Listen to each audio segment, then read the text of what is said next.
Operational information on Russian invasion October 23. The 242nd, 242 day of the heroic resistance of the Ukrainian people to a Russian military large-scale invasion continues. The enemy is trying to hold the temporarily captured territories, concentrates efforts on restraining the actions of the defense forces in certain directions. At the same time, it does not stop trying to conduct offensive actions in the Bakhmut and Avdiivka directions. Over the past 24 hours, units of the defense forces repelled the attacks of the occupiers in the areas of the settlements of Bakhmut, Bakhmutske, Ivanhrad, Maryinka, Soledar, Ozaryanivka, Odradivka in the Donetsk oblast and Bilohorivka in the Luhansk oblast. The enemy is shelling the positions of our troops along the contact line and conducting aerial reconnaissance. Last day, the Russian occupiers again resorted to massive shelling of critical infrastructure and civilian housing, violating the norms of international humanitarian law, laws and customs of war. More than half of cruise missiles and attack UAVs were shot down by the defense forces of Ukraine. In total, over the past day, the invaders launched 32 missiles and 25 airstrikes, carrying out more than 80 MLRS attacks. Energy and critical infrastructure facilities in the Volyn, Rivne, Kharkiv, Khmelnytsky, Kirovohrad, Cherkasy, Zaporizhia, Odessa, and Mykolaiv regions were hit by enemy attacks. The situation in the Volyn and Polisia directions has not changed significantly.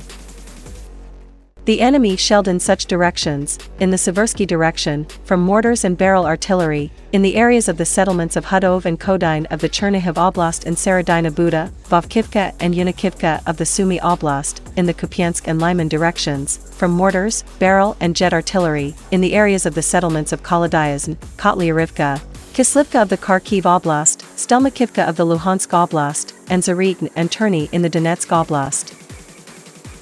In the Bakhmut direction, from tanks and artillery of various calibers, in the areas of Avdiivka, Bakhmutsk, Bakhmut, Vasil, Zelenopilia, Klishchivka, Maersk, Kurdyamivka, Ozaryanivka, Opatny, Soledar and Yakovlivka settlements of the Donetsk Oblast, in the Avdiivka and Zaporizhia directions, from tanks, mortars, barrel and jet artillery.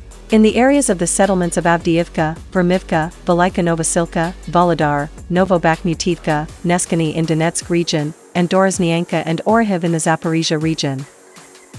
In the south but direction, the enemy shelled the military and civilian infrastructure of more than 20 settlements near the contact line. Among them are Bezymen, Bilohorivka, Davidov Brid, Novogryhorivka, Novokrainka, Partizansk, Pravdine and Chervona Dolina. According to detailed information, the destruction of enemy personnel and equipment in the previous days has been confirmed. In Novokakhovka, Kherson Oblast, as a result of the damage to the location of the invaders, 6 units of weapons and military equipment were destroyed and up to 150 servicemen were injured. In the Zaporizhia region, 5 units of weapons and military equipment were destroyed and about 100 servicemen were injured. Information about the dead occupiers is being clarified. Aviation of the defense forces carried out 17 strikes during the past day. It has been confirmed that 15 areas of concentration of weapons and military equipment, as well as 2 positions of the enemy's anti-aircraft missile systems, have been destroyed. Air defense units shot down 1 Ka-52 helicopter and 3 Orlan unmanned aerial vehicles. Over the past 24 hours, military personnel of the missile forces and artillery hit 3 control points, 6 areas of concentration of manpower, weapons and military equipment, an ammunition depot and 5 other important enemy facilities, including 1 radar station. We believe in the armed forces. Together we will win. Glory to Ukraine!